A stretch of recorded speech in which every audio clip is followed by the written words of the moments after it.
Hi, boys and girls. Mrs. Baker here. Today I'm going to share with you a story called Crankenstein, written by Samantha Berger, illustrated by Dan Santat, and read aloud by yours truly, Mrs. Baker. I hope you enjoy the story.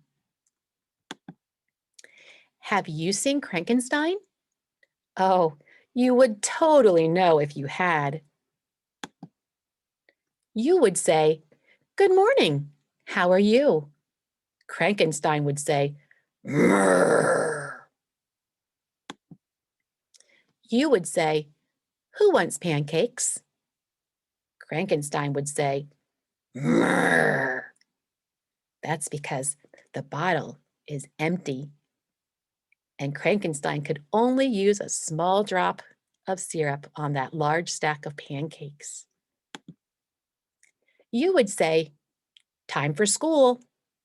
Crankenstein would say, "Mrrr." You might see Crankenstein when it's super rainy outside. "Aw, mrrr." Or when it's extra cold on Halloween. Mrrr. And notice, Frankenstein's only getting the smallest piece of candy.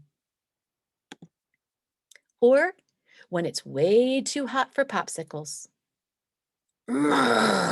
Melting, especially when it's way too hot for popsicles.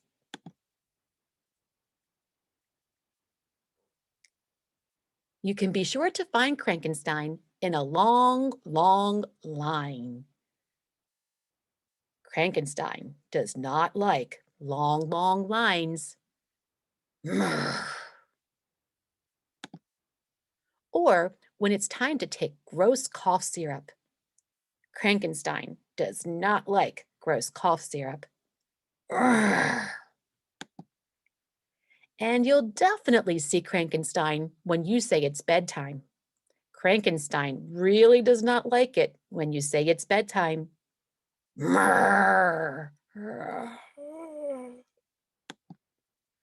Yes, that Crankenstein is some pretty scary business. All right.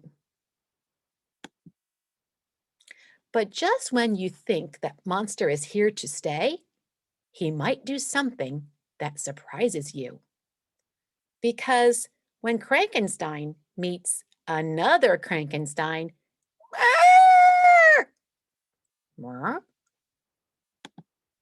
it just might make him laugh, at least for now. Because that Crankenstein, oh, he'll be back, but definitely not today. Boys and girls, I hope you enjoyed the story about Crankenstein.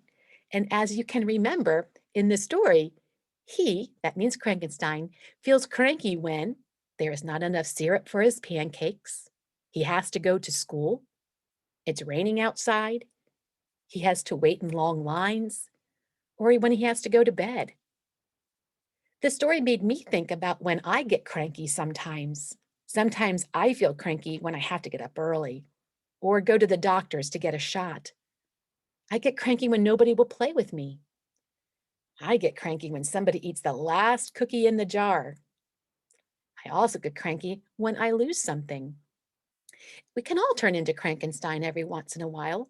The good thing is that just a laugh can make us feel normal again. But today, I want you to think about what makes you turn into Crankenstein.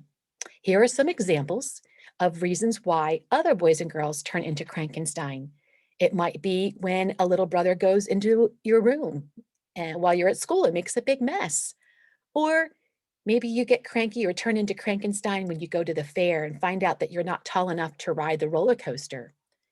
Each of us has different feelings about crankiness and different reasons why we feel cranky. So today, as a fun challenge, you may, if you'd like, draw a picture in your journal or kid writing book that shows a time when you feel cranky. You could also stop the video and use these how-to directions to draw Crankenstein, using shapes that you know step by step to try and draw yourself as Crankenstein if you wish, but you don't have to. And then lastly, in your kid writing book or your journal, I want you to write a story today about what makes you turn into Crankenstein. I turn into Crankenstein when. So, what makes you feel cranky? Write a story today about a time or times that make you feel cranky and be sure to tell why. We can't wait to read your writing today. We know that we all have feelings and that sometimes those feelings are a bit cranky, but we know that with a smile or a fun time that those feelings can be turned upside down in no time at all. So have fun with the writing today and we can't wait to read your story. Have fun, boys and girls.